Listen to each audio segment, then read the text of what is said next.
We're live. Alhamdulillah, nahmaduhu wa nasta'inuhu.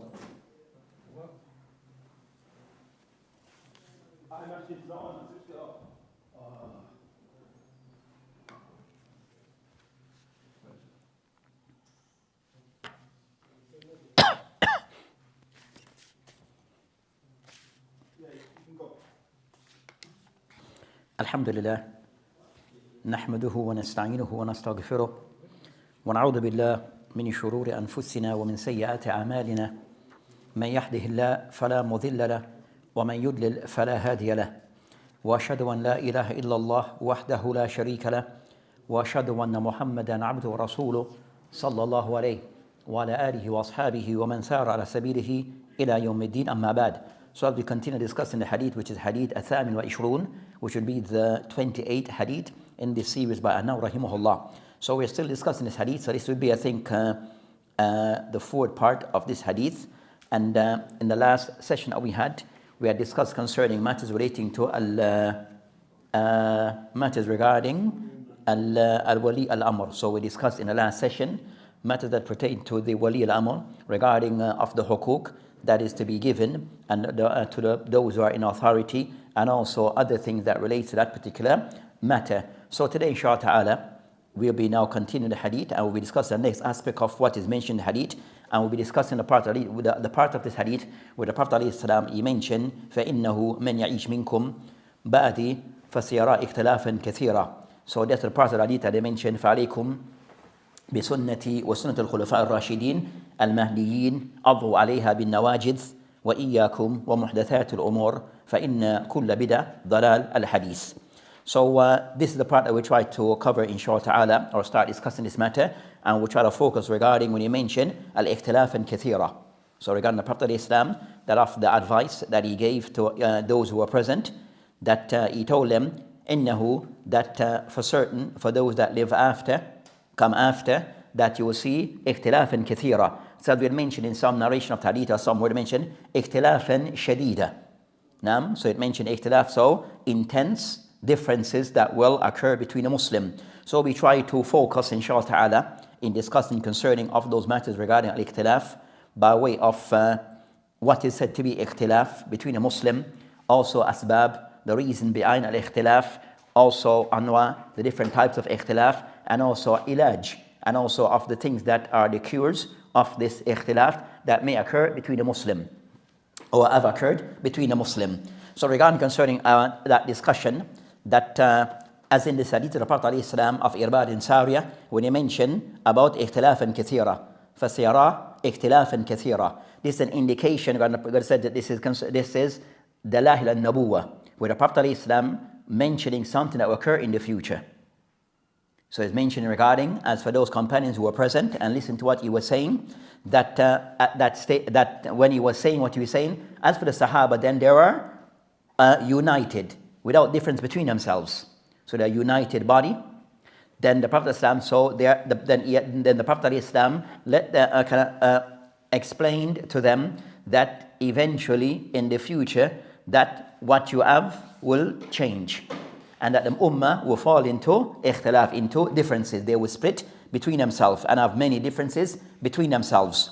So he mentioned ikhtilafan kathira, so not just a few ikhtilaf, not just a few things that they will differ or a difference between themselves upon, but this would be many things.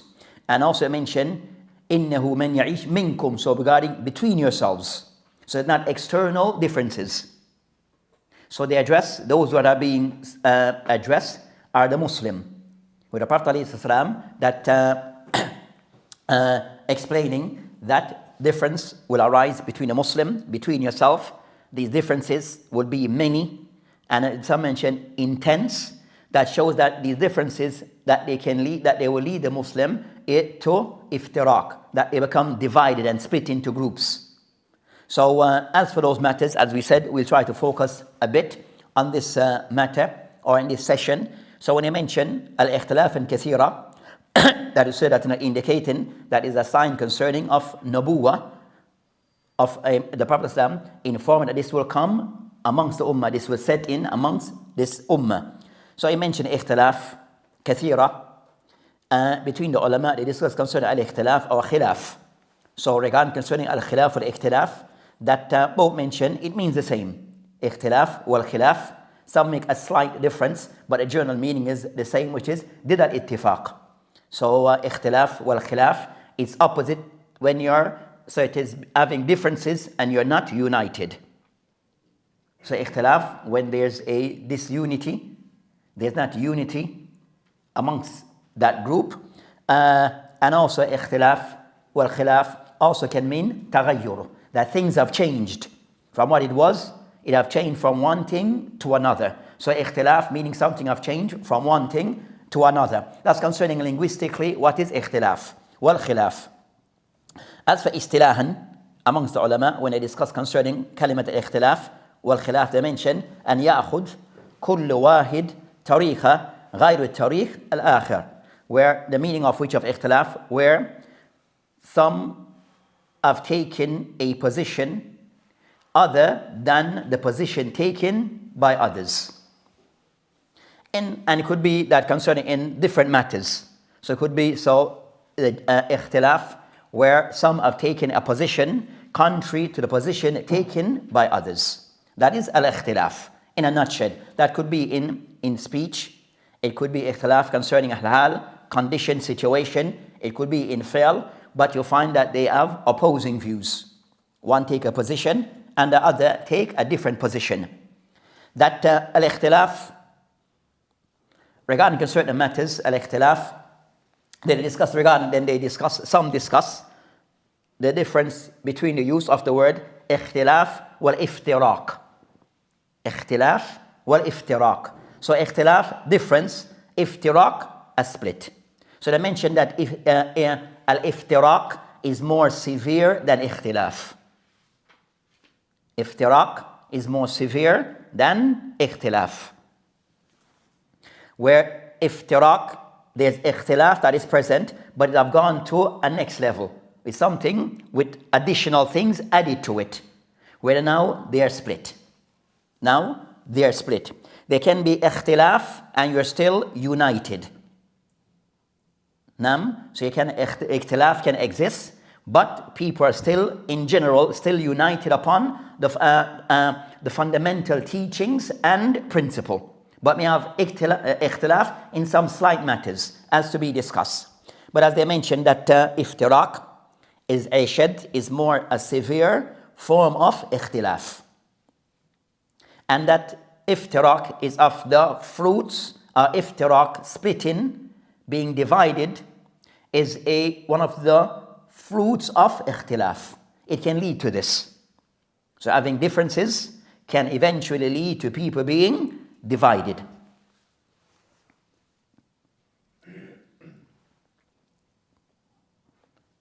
They mention, of those who mention that al-iftiraq usually غالبا يكون بعد العلم بالبينات. Usually iftiraq, people being divided, is when it usually comes after people have clarity on a matter. But people still want to, for reason, have taken a different path. For reason, have taken a different path.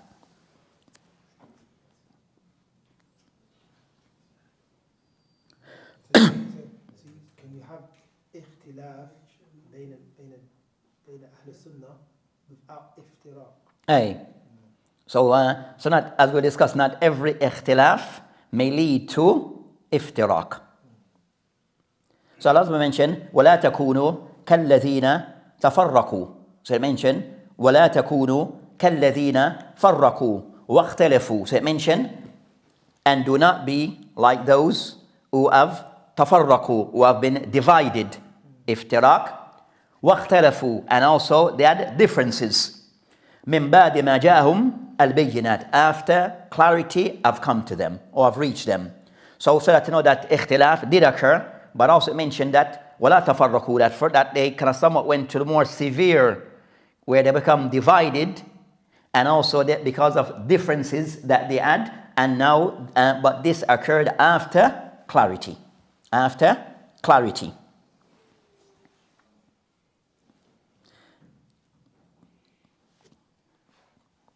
So I mentioned that iftiraq, it can eventually lead to destruction.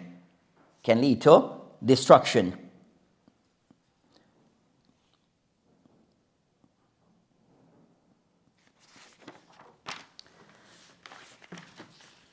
Overall, consider aqsam al-ikhtilaf. So aqsam ikhtilaf, that they have mentioned regarding concerning that, or aqsam, that ikhtilaf can occur in matters of aqidah. So ikhtilaf can appear in matters of aqidah, the Muslim belief. So we're talking about the belief, we're talking about between the Muslims. So regarding matters regarding belief, aqidah, al-ikhtilaf. Back to ikhtilaf.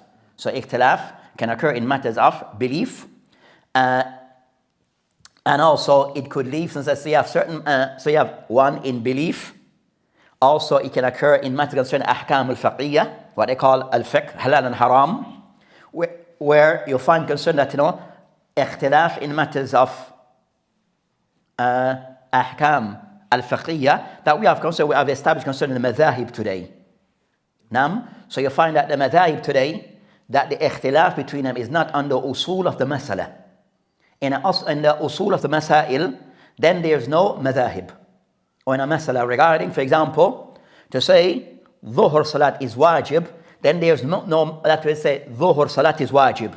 There's no madhab of Anafiya or Shafi'iyya or Malikiyya on saying that dhuhr is wajib, because that is agreed upon by everyone. So there's nothing that distinguishes one over the other. So madhahib al-faqiyya occurs in masal ijtihadiyya, where each may have a text and they look at it and they may come to a different conclusion due to certain factors. But as for the main fundamental teachings, then there's no madhab over a madhab. So that these matters concern halal and haram. So ikhtilaf sometimes occur where one might say something is halal and another may say something is haram. So ikhtilaf may occur in masail al-fiqhiyya, where one of some of the ulama is saying something is halal, another one is saying something opposite, which is haram. Then that becomes a matter that needs to be looked into further. Then also you find concerning that we say that the views are somewhat their opposing view. That they're opposing views. One saying something's allowed, and another is saying it is not allowed. Then also I mentioned that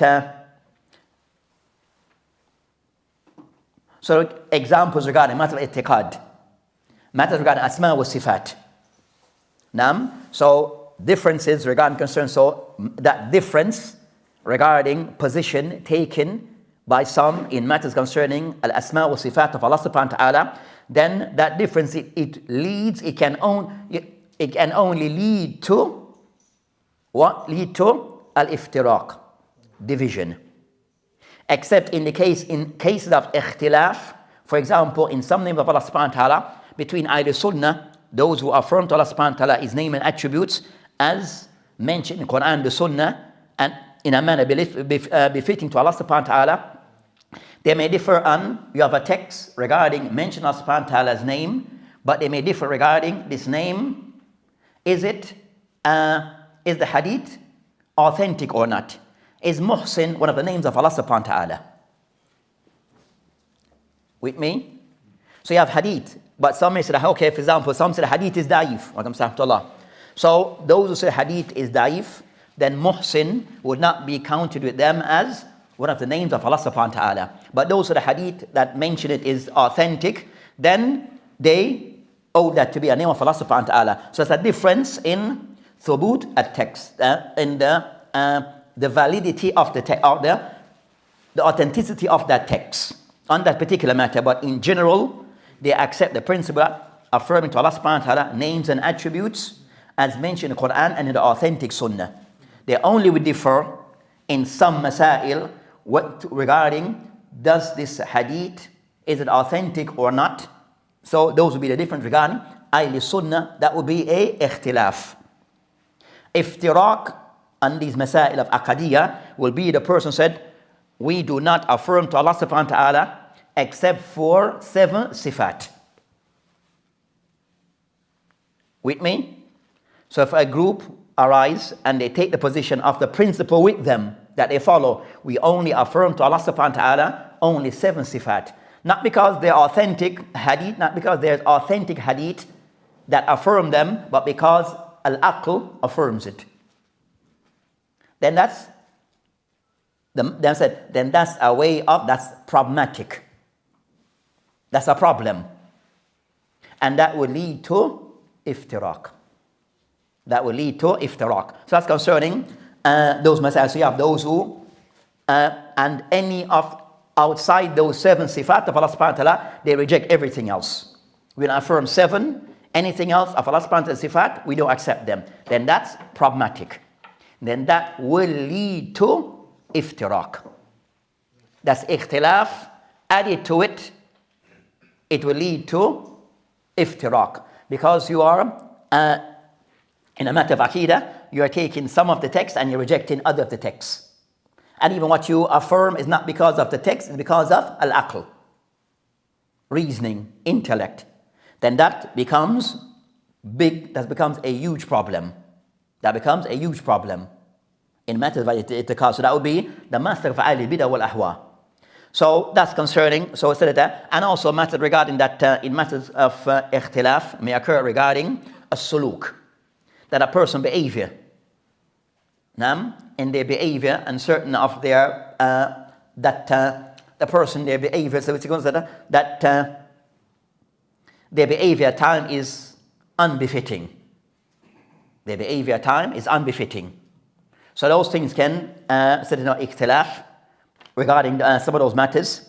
That so that the Ra'isi, the main area regarding that areas, matters of aqidah and matters regarding al-halal al-haram. Also you find that ikhtilaf regarding al-masadir.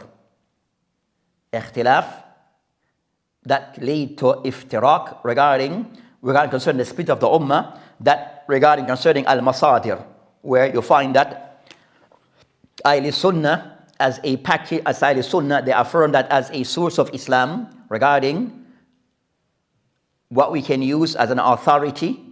We have the Quran, the Sunnah, and Ijma as the basis to start with, and what they lead and what they affirm.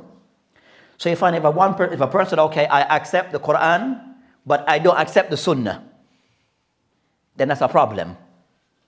Or a person accepts the Quran and Sunnah, but I do not accept al-Ijma, then that's a big problem. So the person accepts what comes as the masadir, those sources all together. You cannot take some and dismiss others, especially those 3 that are mentioned: Quran, wa Sunnah, if it's authentic, wal Ijma. The person must accept these 3, and whatever direction, whatever matter that they discuss, then a person only to be that those are sound, valid proof in any matter of Islam: Quran, as-Sunnah al-Thabita, wal-Ijma. Evidence. So those are of the parameters. The person have a problem with the Sunnah, then that becomes a matter that will lead to severe problems. The person accepts some aspect of the Sunnah we discussed yesterday regarding Ahadith al-Mutawatir or Ahadith al-Ahad, then the person have that make that distinction where you accept some group of hadith and not others that are authentic, then that's a problem. Then that will lead to severe problem and division amongst the Muslim. Then the next of those matters that are discussed, khilaf, by what they mentioned concerning al-khilaf, as-sa'igh wa khilaf ghayr as-sa'igh. Khilaf that are said to be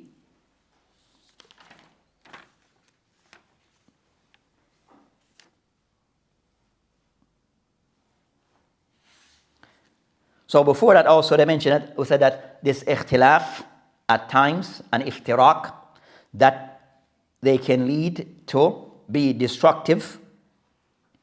Also it could lead to, with al-iftiraq, what also leads to severe niza', differences between a Muslim, and could lead to qital, Muslim killing each other because of this level of iftiraq. So whoever is on my side, then they're with us, and whoever on the other side, then they're treated different to the extent that you make halal their blood. And also lead to takfir, the Muslim passing takfir upon each other with tabdi' and the likes. So people become, so when you find that iftiraq or ikhtilaf, that becomes to the extent that it could lead to death, killing, can lead to, yes, severe differences, where some, and also it lead to judgment being passed upon others regarding a takfir wa tabdi' and the likes.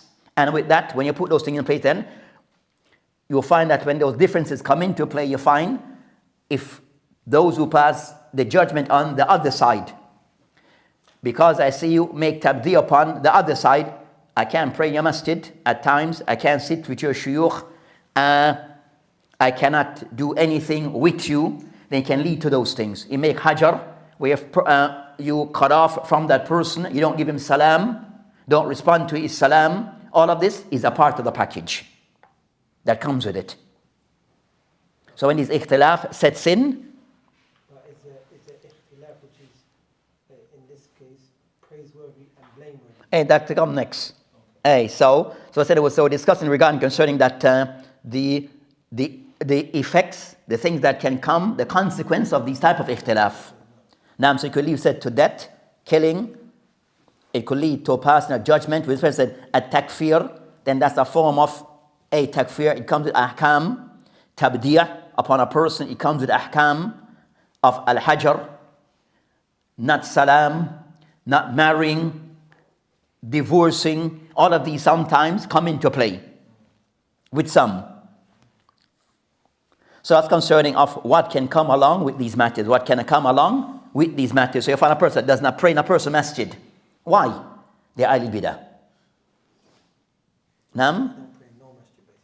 So said not that. So that's concerned. So as we discussed that. So that can lead. Those are the consequence of other person. Understand regarding if we see from Ahlul Bidah and this level of khilaf between us and them, that it comes with consequence, and of that consequence, I do not pray in that masjid, and I can't because I can't pray behind that imam. So I can't go to the masjid for anything.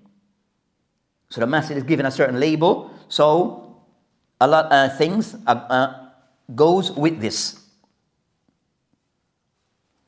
Then they discussed regarding concerning Anwa al-Khilaf also, which I mentioned, because of my notes somewhat.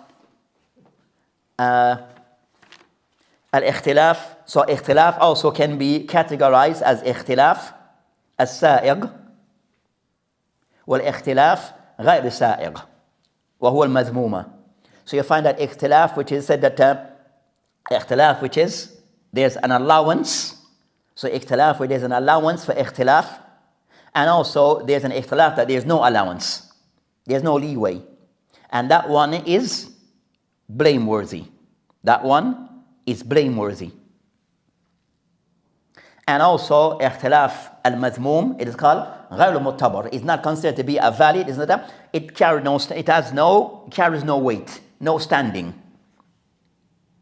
It is not it carry no standing. It is have no solid basis.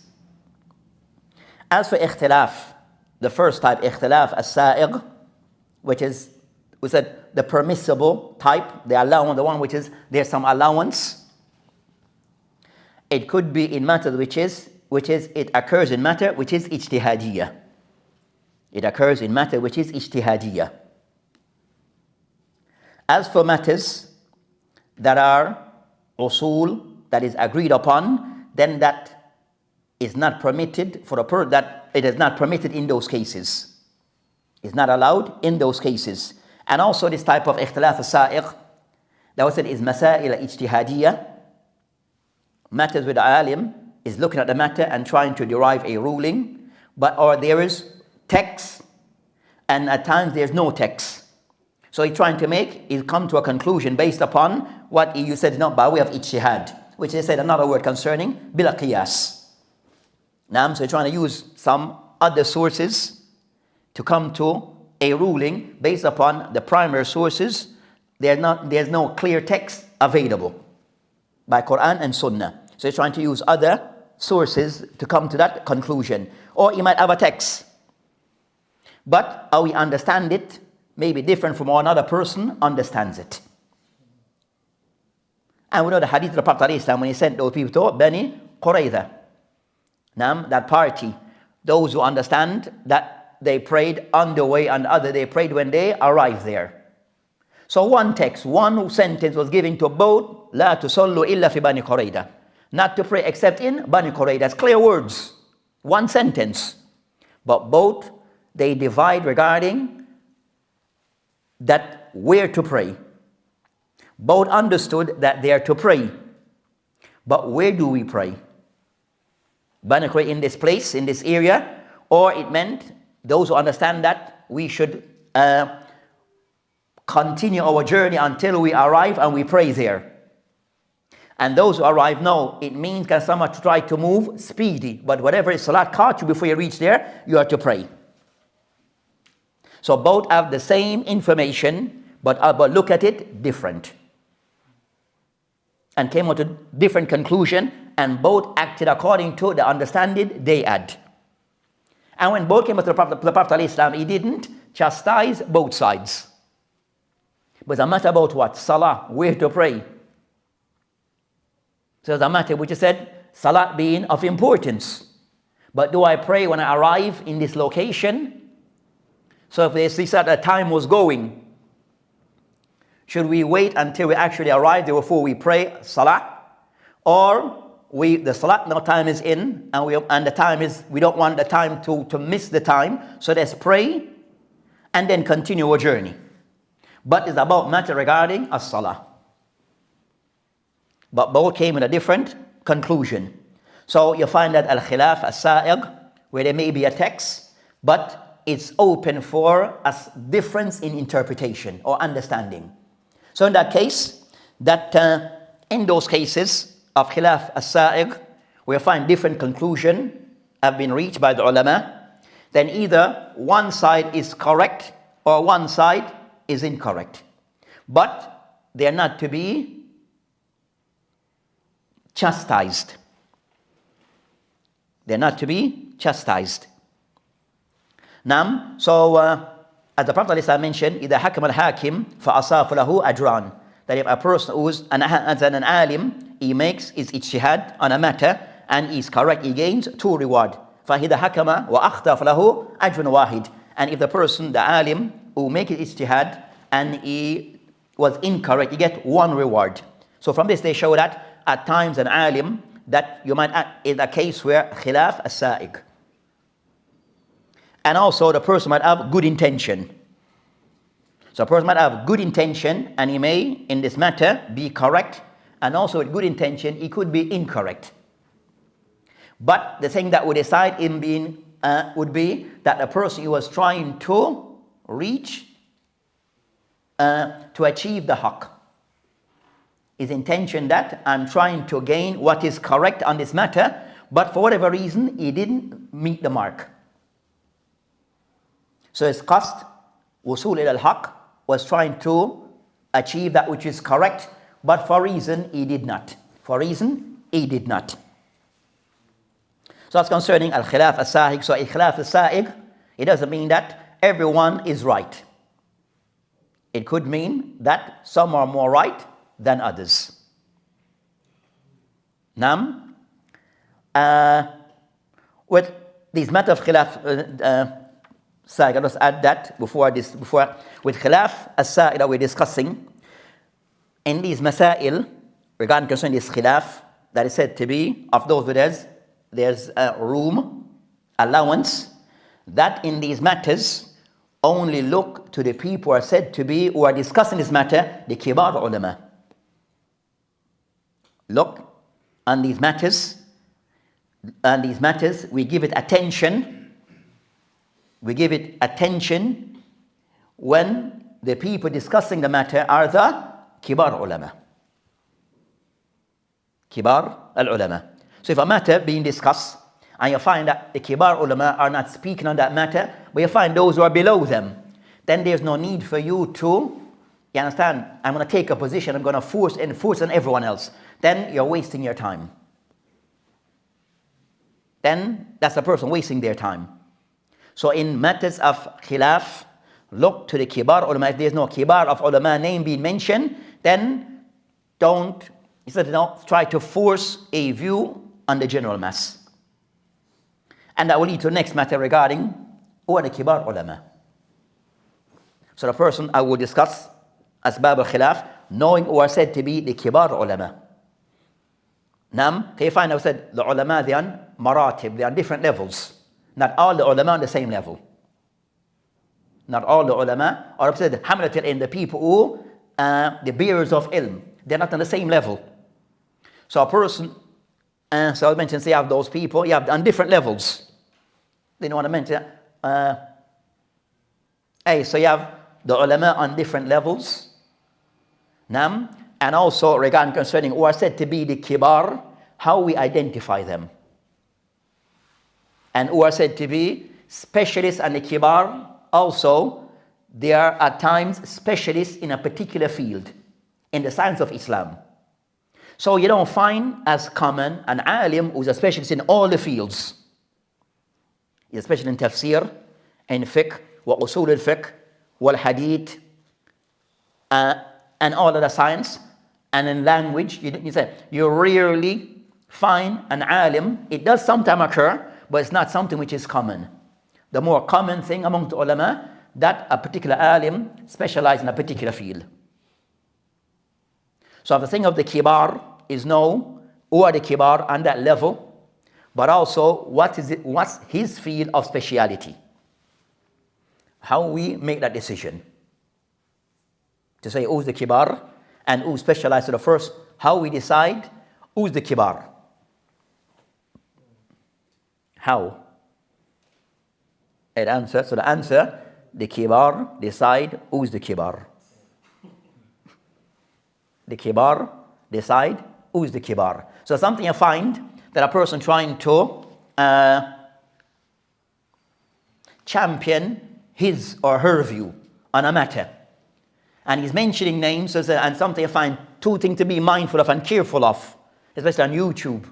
A person trying to champion a particular view said, the ulama said, but he did mention one name. The person said, the ulama is of this view, But throughout all his 50 minutes presentation, not one alim name is mentioned of who championed that view. Then know that most of the time he doesn't have something solid. He may have some names, but why it is not being mentioned? Because they're not from the kibar. They're not. Could it be they're from the kibar, but that's not the speciality that is mentioned? Or it could be of that. But in most of the times, at times is when a person mentioned, especially concerning those heated matters, but there's no names that are being mentioned. So be mindful of those cases.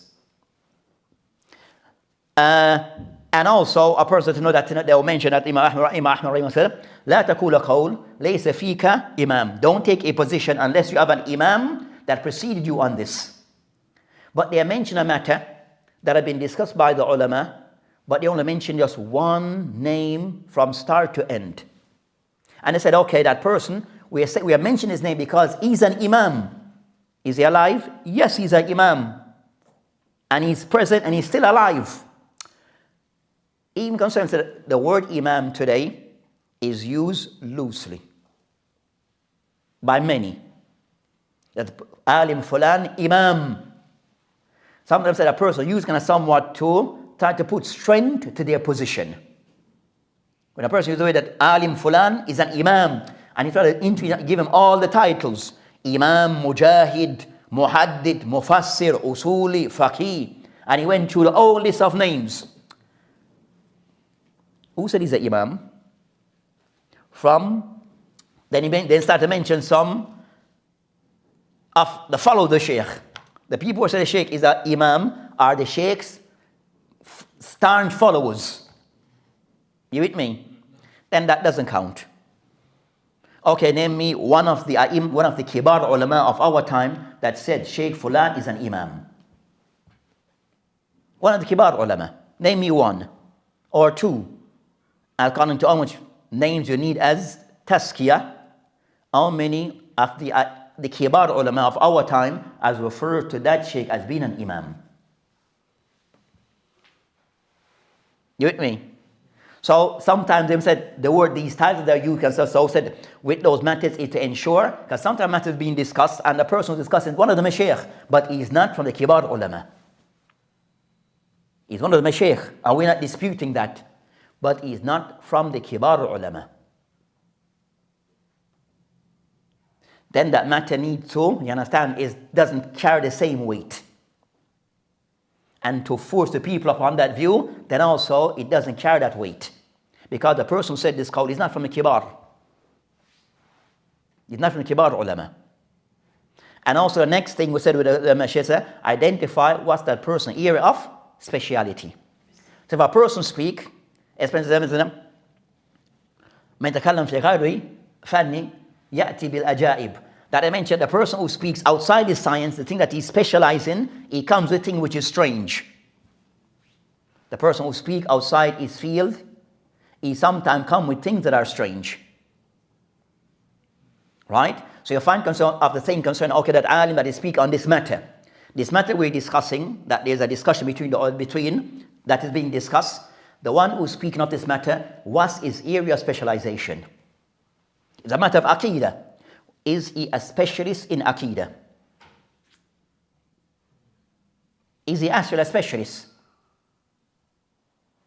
And a specialist in aqidah are those people who said that are in hadith, that you might find the alim speaking of that matter, that is a specialist in fiqh, or usul al-fiqh, or usul al-hadith.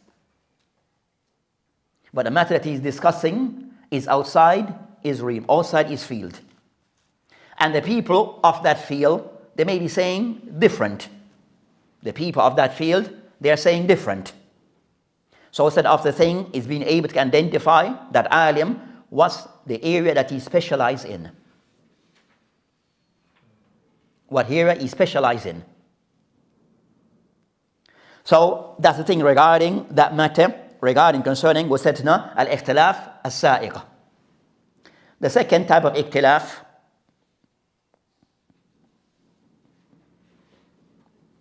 and masail ijtihad is masail where, as we say, where there's no clear, either there's no text on the matter or clear text on the matter. So the alim is trying to try to extract ruling from either from other sources. So it is understanding how to understand this matter using whatever, because there's nothing explicit on the matter, trying to use other things to come to a conclusion.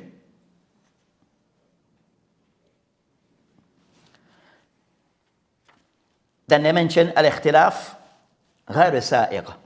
The second type of ikhtilaf غير سائغ. And that's the ikhtilaf, which is that's the one which is impermissible. And it is madhmoom, it is blameworthy. Nam, those are when a person might have good intention, but is ikhtilaf غير سائغ, that is not allowed, that we have text on the matter and you're saying something contrary to the text. Why you're contradicting a text, meaning text, Quran or Sunnah, or there's an ijma established, and you're saying something contrary to what is in the Quran, the Sunnah, or ijma. Your view is not in line, not falling in line with those texts, and there's a text already established, but you're going contrary to it. Then in those cases, we consider to be that ijtihad from that alim, it is considered to be ijtihad madhmooma. It's a blameworthy ijtihad, because there's already text on the matter. There's already text on the matter. Or it could be based upon the person of certain principles that are somewhat outright wrong. That alim that may be discussing this matter, that he of those, he does not have some issues regarding hadith. He has issues regarding Ahadith. As I said yesterday, that you'll find that today, if some try to be tricky or sneaky or whatever word, that when certain matters are put before them, they said, is there anything in the Quran?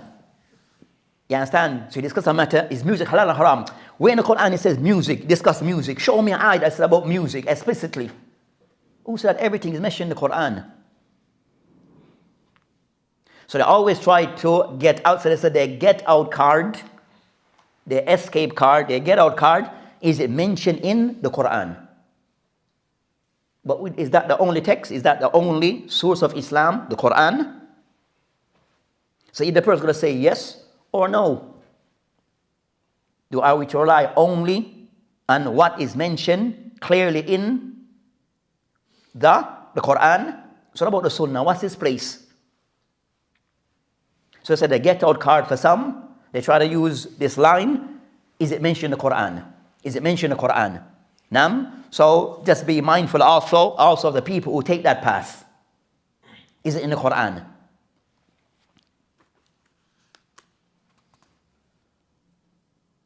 So of ikhtilaf al-madmum, akadiyan, so all these different groups that we have, or sects. Mu'tazila, I'tizal, Khawarij, Al-Murjiya, Al-Asha'ira, Maturidiyya, Sufiyya, Naqshbandiyya, Braylawiyya, all of these groups that are there, that all that we just mentioned, that they fall into ikhtilaf al-madmum, where they have, in the matter of i'tiqad, that they have taken a path which is away from the Quran, the Sunnah, and away from the Salaf al-Salih. So all those groups, so any group that have a belief that cannot be traced back to the Quran and to the Sunnah, the Prophet Islam, that is authentic, and also the aqwal of the Sahaba, then know that belief as an issue. And those people are wrong. They're on a wrong path. They are on a wrong path. They're upon dalal wal bidah. So all of those, Asha'ira, Maturidiyya, Naqshbandiyya, Diyobandiyya, Al-Sufiyya, Al-I'tizal, Al-Khawarij, Wal-Murjiya, Al-Tashayyu, all of these are dalal in matters of i'tiqad. And one doesn't have to think about it. You don't have to think about it. It's clear as night and day. It's clear as night and day. So all of us consider i'tiqad, then a person, those views that the person have to avoid all those groups regarding those type of belief. So I mentioned regarding ikhtilaf, and I mentioned that An-Nashat, concerning that al-Mansha, that the core of al-ikhtilaf, that it goes back to, they mention ittiba al-hawa wal-ibtida. The primary source, we find that ikhtilaf wal-iftiraq, ikhtilaf ghayr sa'iq wal-iftiraq, the core of it goes back to al-ibtida fi din wal-ittiba al-hawa. The core goes back to those two sources. As what I mentioned, what is mentioned regarding ikhtilaf,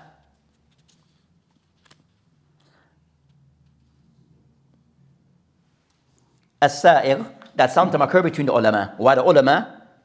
And you find that when the ulama have a difference, the differences are different. When the ulama difference are between the fuqaha and matters regarding ikhtilaf as-sa'ir, that either due to the following reasons why the ulama differ. And that one, لم يكن في المسألة نص. In the mas'ala that is being discussed, there's not a text for it by way of Quran or Sunnah. There's not a text by way of Quran and Sunnah regarding that matter. Or ijma. Second, إذا كان فيه أو فيها نص صحيح وَلَكِنَّهُ غَيْرُ الصَّرِيحِ. We might find there's a text that is mentioned. So there's a text that is there, but is not explicit, it's not very clear as to what is maybe intended. So yes, there's a text, but it is not definite as to what is intended. Third, إذا كان فيها نص صريح, where there's a clear text on the matter, ولكنه غير صحيح, but that it is not authentic. You have a text that is very clear, but that text that is being used, it is not authentic. It is not authentic. So the ulama differ regarding is it authentic or not. Is it authentic or not? So you have a text that is sarih, but there's a khilaf between the ulama on this. This occurs a lot.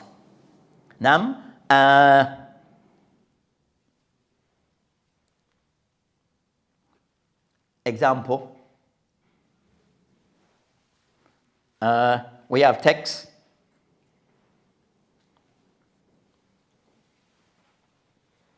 text that is clear but it's not sahih occurs a lot. or difference regarding its authenticity. For example, reading Surah Al-Kahf Yawm al-Jum'ah. You understand? Yes, that's a long one. So it said even though majority of it says within the world of Salafiyya and the Muslim, that may all consider reading Surah Al-Kahf and Yawm al-Jum'ah is something which is a praiseworthy thing to be done. And you have clear texts. And I said there's an alim that we know that is reputable who authenticated hadith. So clear text, an alim which is reputable who authenticated hadith. So based upon that, khalash, balash, we have full green light. But there's a next side which is sometimes occur regarding these matters, that regarding concern that a person not being very thorough in their research. That sometimes can lead to ikhtilaf. Where a person believes that the matter is, there's only one view. Because they have qusur, that they were somewhat narrow in their research. And this sometimes occurs. Where a person might take on a view, but their research was not thorough. They might go to, so they take a particular view, yes, taken by, an alim, but the research wasn't thorough.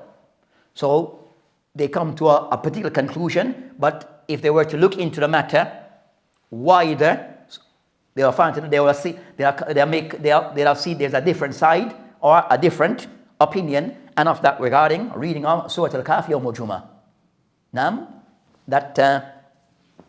And others. But sometimes isn't it not that an alim, he just didn't have the resources to scale. He didn't have the access to look wider. So he only looked at what was available to him when he made that. And I couldn't say, so you have the alim, so said in this case, you have the alim who have done his research and come to his, maybe he's aware of that difference. But still came to his conclusion based upon a principle that he's following. But you find that others, but others may see what his work as, they put a lot of focus on his work, like in today's time, you find that you find that particular of the ulama, a lot of effort is placed upon focus on their work. With me? Without mentioning names. So you find a lot of effort is placed on concerning the alim fulan, his work. So you find that it is accepted, but sometimes there's another view where people may not be aware of because they didn't widen the circle of their research.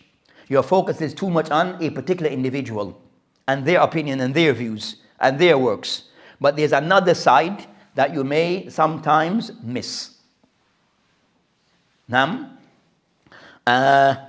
you find this in cases, I find those cases occur where people, due to sometimes that their admiration for particular alim, they can narrow their research where they focus on that particular alim. Because of their admiration for that particular alim, they dismiss others. And sometimes it comes again regarding research where people are focused on contemporary ulama. And they forget about the ulama of the past. So a matter being discussed, they look at the contemporaries, what they have said in a matter that has been discussed by the ulama of past, and you're unaware of the ulama of the past, what they have said.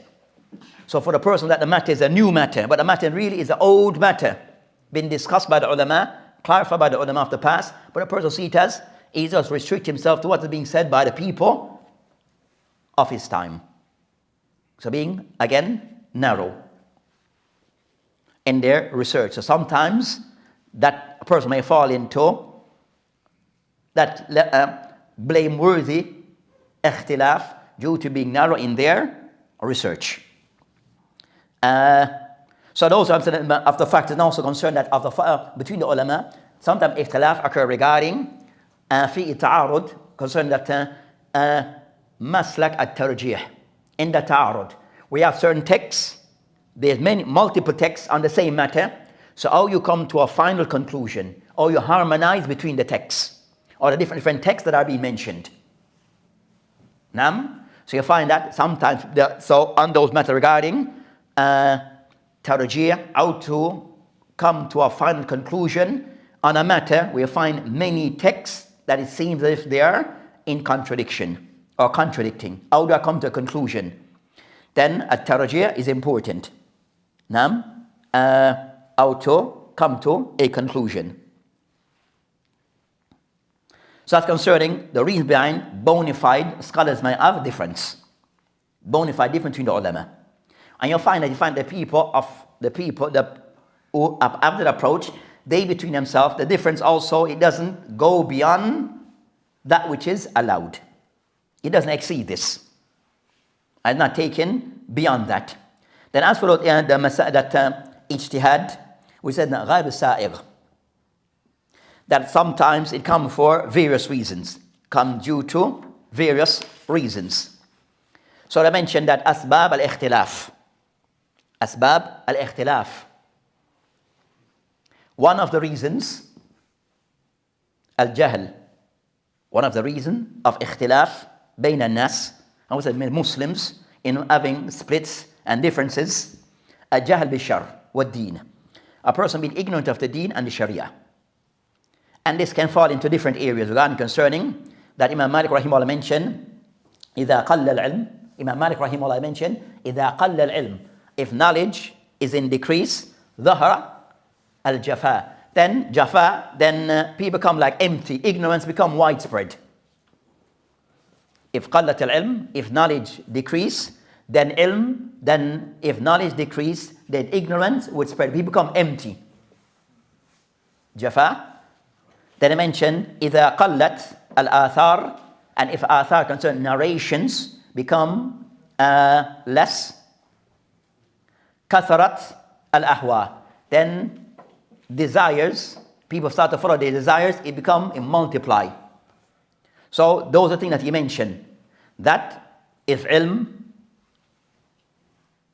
decrease, jahl becomes widespread, and also if people rely less upon athar, going to athar mean concerned that ahadith wal aqwal of the salaf, then ahwa is followed.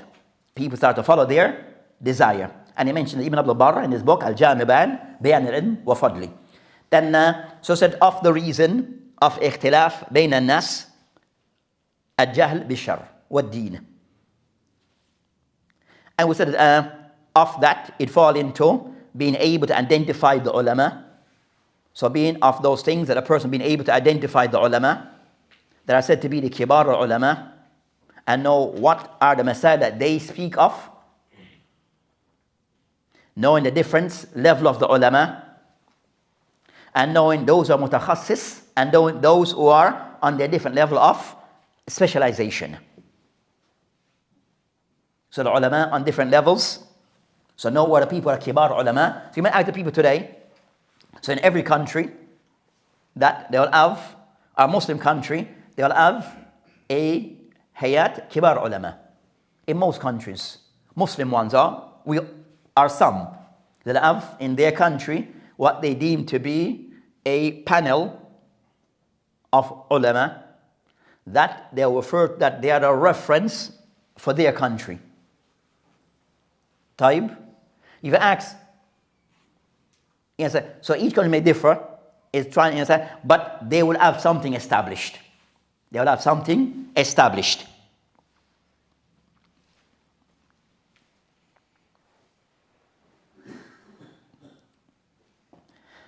And we said that the kibar, that is the kibar will identify them.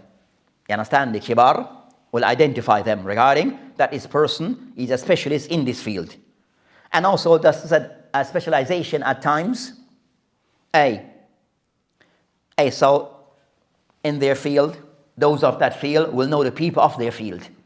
Those of their field will know the people of their field.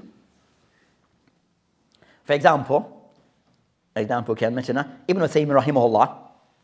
He has books just about in most science.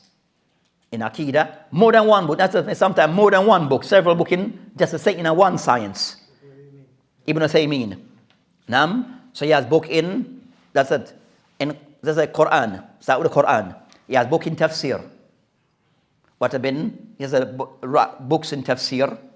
He has book in usul al-tafsir wa ulum al-tafsir. In hadith, you have explanation of Sahih Bukhari, an explanation of Sahih Muslim. I would add Riyadh al-Salihin, Bulugh al-Maram. As some of his works in books of explanations. In Mustalah al-Hadith, he has a book in Mustalah in Hadith.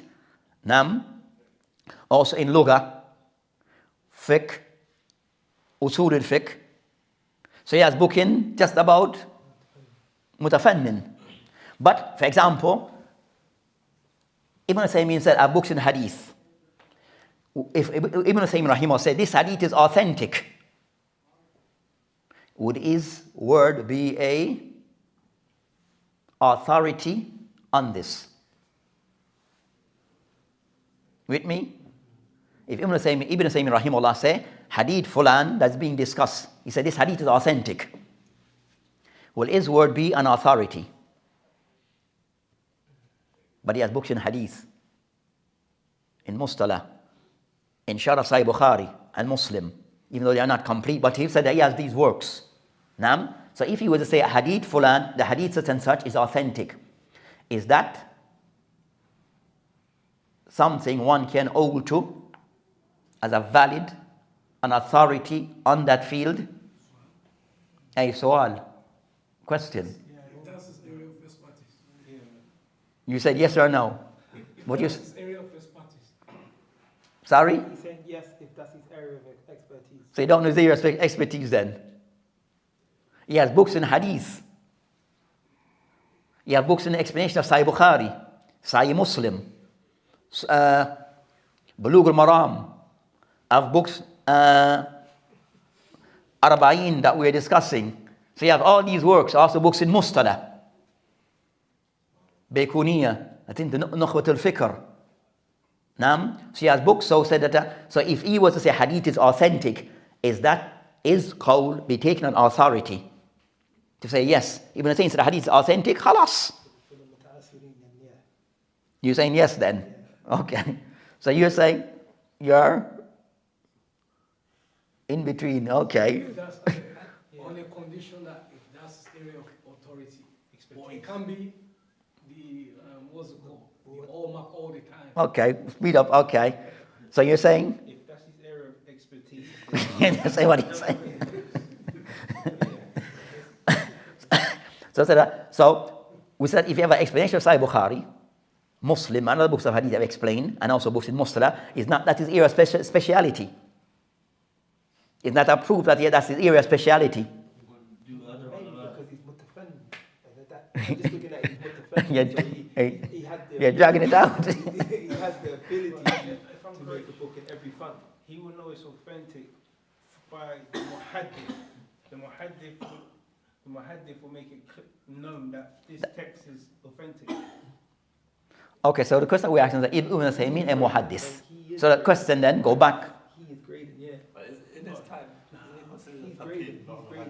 Hey, so So I said, in a nutshell, you understand that? In nutshell, Ibn Taymiyyah rahimahullah in a hadith authentic, you understand what is being discussed? Then no, he's not that type of authority. He's not that authority in that field. You understand? He's not that authority in that field. Huh? Because I said he's not known to be of that field. Even though I said, so sometimes a person might have some works in a particular field, but they are not. As an example, that the books that Work doesn't determine. sometimes your work, you know what I'm saying? Your work sometimes doesn't determine your field. Mean that you may have work in a field, but you're not of the specialist in that field. You understand? So if you compare his work, for example, in the book of Mustalah compared to the traditional, the people who are specialists, you see a big difference. You understand? So in Mustalah al-Hadith, you wouldn't use his book to teach for a person who understands that field. But a person who doesn't understand, he may use it because he doesn't understand being a specialist and being able to identify the specialist. So you find, for example, many people who, like in teaching, they kind of alim fulan may come and teach you, for example, Mustalah. But in that field, he is not a muhaddith. But he can teach Mustalah to a certain degree. To a certain degree. You with me? So you find this. Nam? So that's what I said, it's important knowing, and sometimes that not because the person have written on that topic, they become a specialist. So for example, fiqh, then an usul al-fiqh, then khalas. Then that's his field.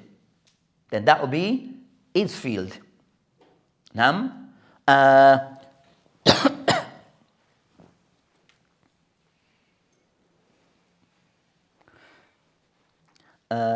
didn't want to get you into trouble. Because sometimes names are mentioned as being specialists in a field, and the people of that field would not acknowledge them as being the top tier in our field, in their field. But amongst the awam of the people may think those people are the top rank in that field. I would say sometimes that is used by people who are somewhat and we'll discuss, you understand, that they are aligned to particular ulama and they want their view too, they want to champion their view. Nam? So they want to champion the view of that particular alim, so they can somewhat raise him beyond what he's actually specializing. But so said after things regarding concerning that al-jahl, try to move, so said, so jahl regarding concerning ma'rifat al-ulama.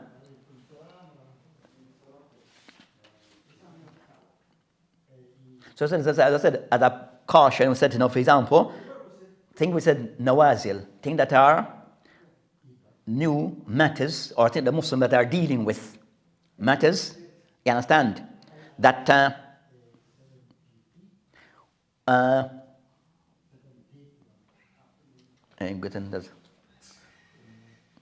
certain matters that are new, you understand? For example,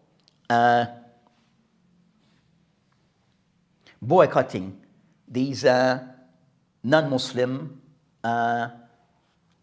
franchise. With me? Boycotting these non-Muslim franchise because of what's happening. So on this matter, right, is to ask them, who amongst the kibar ulama have spoken on this topic regarding what is happening now, not yesterday, but today, and what is taking place present. So we find that so said on these matters, I said you need the kibar or the kibar. That I've said you can or cannot. You may have a preference, you may have a personal preference, they keep it as my preference. But for me, can I somewhat impose, to say to the people, do this or not do that, then that's a different matter. But I may have a personal preference that I incline towards, I'm not going to buy from them. In whatever way that I can avoid. You understand? It's not. I think that is more in line. You might say that's that. So, but for the person said it is haram it's haram completely or halal completely, then okay, who among the ulama have spoken on this matter? They are from the kibar ulama. You understand? So on these matters, that you go back to the kibar. So it's known who are the kibar ulama. You might find a person who's an alim, but he's not from the kibar. So it is called tawaqquf. If I want to take it, you take it, but you cannot force this on me to take it because he's not from the kibar. You said there's different kibar in different countries. You have to get from your own country, you can take from anywhere. In a sense, we said kibar in different country. The different country as the government usually have a body or a council that they understand. Not necessarily those that so in that country they are deemed. You might people, for example, in some country, on that body, you might find people who are not on the body that are more qualified than them. But for the state, they have selected a certain group of people that have said no.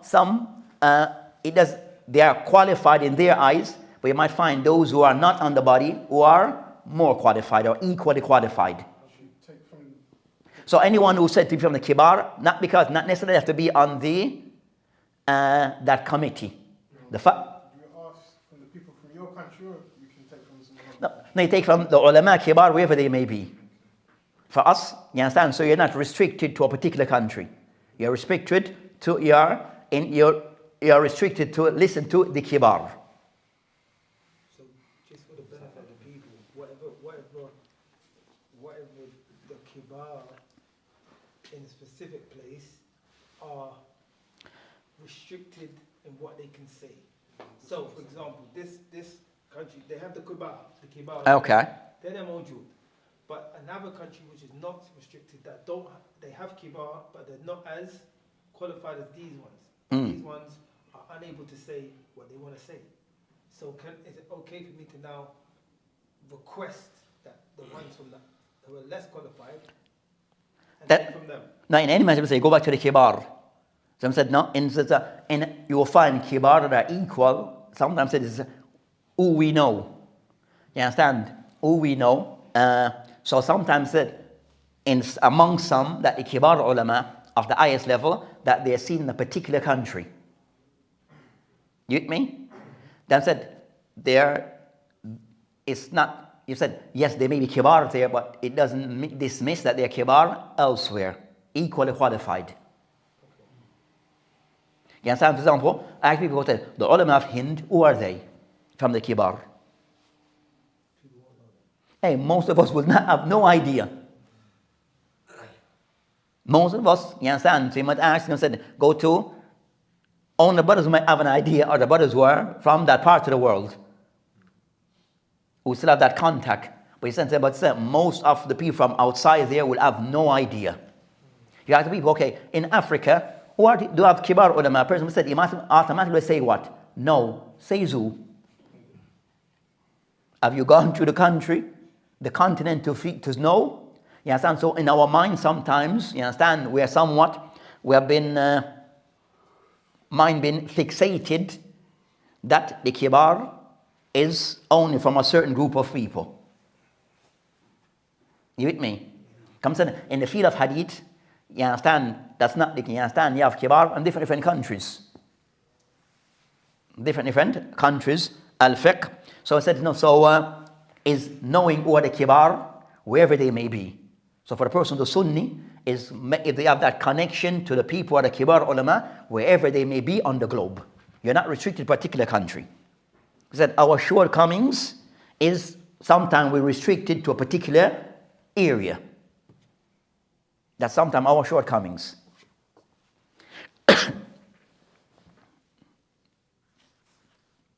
So I mentioned jahl. So also second of those things concerned that asbab al-bidah, jahl bil marifati al-bidah. Also a person not being aware of what is bidah. So not being aware of what is al-bidah and the ahkam that relates to bidah. So that also is the reason regarding al-ikhtilaf.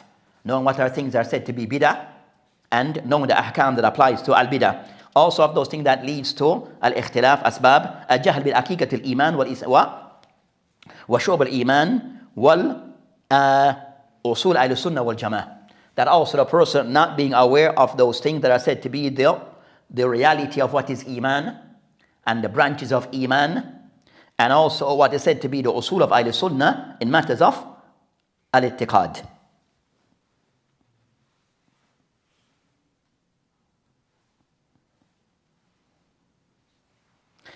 Also, and in our time you find the offices of this which concerning We're going back to Jahl though. they kind of somewhat specialize when concerning matters of itiqad. Because Jahl could go back to Jahl regarding a deen. You understand, regarding itiqad. But they kind of somewhat mention this regarding concerning. Then also, even matters concerning what is A. They mention fourth regarding Jahl bil al-asl al-wala wal-bara. So matters regarding al-wala wal-bara, we go back to deen again. Regarding concerning the asl of what is, how we defined and apply al-wala, and also how we and how we apply al-bara. So wala is ish, love, and bara, they say 8 in brief. So what are people that we should love and associate with, and the people that we should dislike and avoid. Also of those things, the fifth, ta'assub wa tahazzub al-madhmuma. So also falling into ta'assub, where people they come into partisanship and being fanatic regarding these things. So of those things that ta'assub towards either ashkhas or jama'at, where people become fanatic regarding their allegiance to a particular individual or a group. That they mention of one of the signs of this, where people believe that my sheikh and my group, I'm going to test them with everyone else. If you're with my sheikh, if I test you regarding what's your position regarding my sheikh, if you say your sheikh is the best things, is the greatest person ever lived, or the best person alive, or one of the best of the mashaykh, then khalas, I accept you. If you see my sheikh as one of the mashaykh, then that's not good enough. If you see my sheikh as being, he's just one of the mashaykh, then that's not good enough. He has to be the sheikh. Then that becomes a problem. I would say, that they start to with those things regarding that giving the shuyukh or sheikh title that sometimes they're not deserving. Giving of titles that they're not deserving. Of those, one common one is the imam, is the mujtahid. Which those titles that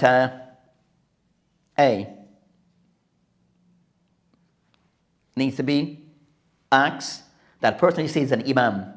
Define to me first, who's an imam? If you say this person imam, before he said defined istilahan shar'an, who's an imam? With me? So we can have a discussion based upon what we agree upon as the definition shar'an as who's an imam, and what's the sifat of an imam. The person said to be the imam, give me the sifat of that imam. That ulama that I've mentioned regarding the imam after these criteria, what are they? Then we see if these things apply to such and such person or not. Such and so, to see, does the criteria that has been mentioned, does it apply to this person or to that person?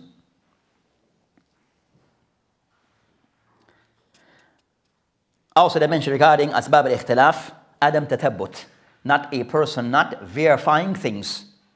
These things lead to ikhtilaf, not verifying of things. And sometimes a reason why things are not verified because of hasad, you already have a dislike towards that person. Or hubb al-riyasa, or a person that also have things that lead to ikhtilaf, hubb al-riyasa, people who like riyasa, leadership, or love al-shuhra, or kathrat al-atba, a person who want to have a lot of followings. So you find that ikhtilaf, it comes due to those reasons, that a person that they are more trying to make themselves become the person. They want themselves to be the person who's on top. They said to be the leader amongst the people. That the person said to be is have fame, and also you have a lot of followers. They say today likes and followers, and that is apparent online. If you notice concerning the people amongst the online, maybe the English, what they call them online, YouTubers, that the one who's supposed to be Islamic YouTubers, the one who have over 500,000 followers, they are a network. They work with each other and endorse each other, even though most of them are upon different things. But because they have this large following and they want to keep that, you understand, they want their networking between themselves to build their following. Not that they share, not that, so it is done for personal reasons. So most of the ones fight and said, and something I find that even have cases where some, when they reach a big mark, they start to change their position and their ways. You have some famous ones, eventually that they used to refute Ahlul Bidah or refute certain things. Then after a while, refutation of things that they hold to be incorrect, they go silent and everything. They will endorse people that he's saying that I'm Sunni, but you're endorsing a person who's, you clearly is off the Sunnah. When they sit, sometimes you see them online, the $1 million ones, or the million followers, you understand? They're eating together, chatting together, you understand? But you never see anyone to Sunnah with them. A person of the Sunnah, Salafiyah, that is, you understand, is not with them. But they're between themselves. And you see these ones that they don't, in most places, it said after a while, some people understand I said, but then also, so I said a lot of these things are done. People do, those type of cases are where people are doing things for their own advantage. You understand? And also for their own self-benefit. That's the reality. That's the reality. And a person might say, that's not the case. And say, if you ask me and say, that's not the case, sit down and I'll show you that. I'll prove it to you. I'll sit with me and I'll prove it to you that what you're claiming, I can prove that what you're doing is you're doing it for reasons, and I'm going to show you why. I'm going to show you to you. So, ilaj. So the core concern ikhtilaf, it goes back to, the core of ikhtilaf, it goes back to matter regarding this ikhtilaf. The core of it goes back to Adam al-Ikhlas, people not having ikhlas. So, of this, Adam al-Ikhlas, the core of this matter of ikhtilaf, Adam al-Ikhlas, Adam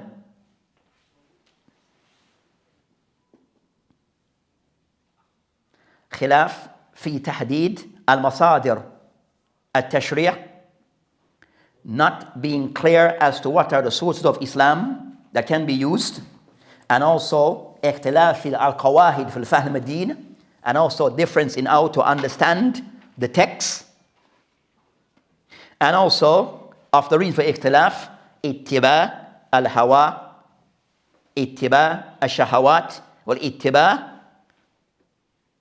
hawa, shahawat, wa shubahat. Those three things. Core of ikhtilaf goes back to ittiba al-hawa, following of one's desires. Second, ittiba al-shubahat, things that are doubtful. And third, ittiba, we said, shahawat, people on their desires. People following their desires of love, of fame, and the likes. So I mentioned that ilaj, I will end with ilaj quickly concerning al-ikhtilaf, concerning that al-ikhlas, to cure off this, that a person that tried to put emphasis regarding looking to himself and doing things for the right reason, which is al-ikhlas, al-amal lillah, doing things with ikhlas for Allah subhanahu wa ta'ala's sake, and also talabat al-haq, and that he's trying to reach that which is the truth. Also, asai fi al-islah bayna an-nas, or al-bayna duwat, and also of the way is trying to rectify, put effort in rectify the differences that have come between the duwat of the sunnah. Third, al-ijtima' ala usul ahli sunnah wal jama'ah. Ijtima', that whatever type of ta'lif al-qulub, al-ijtima' an-nas must be on the principles of Ahl Sunnah wal Jama'ah. That is not open for differences. It's not open for this or that. It's black and white. Then also,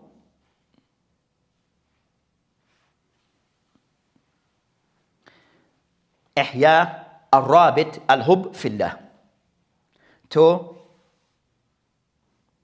emphasize regarding the people having love for the sake of Allah subhanahu wa ta'ala, genuine love for the sake of Allah subhanahu wa ta'ala. So that's it, know that the fakers, they do things for their own advantage and betterment and benefit. Those are the fakers. So they are friends with people and work with people because there's a benefit to be gained from it. So you find that a masjid may invite a person because they want their masjid to be packed, even the person upon dalal. They want the masjid to be packed, so they invite the person because he bring a crowd. So they invite him. Or the person, he goes to something that he knows this thing is crazy. They go to a big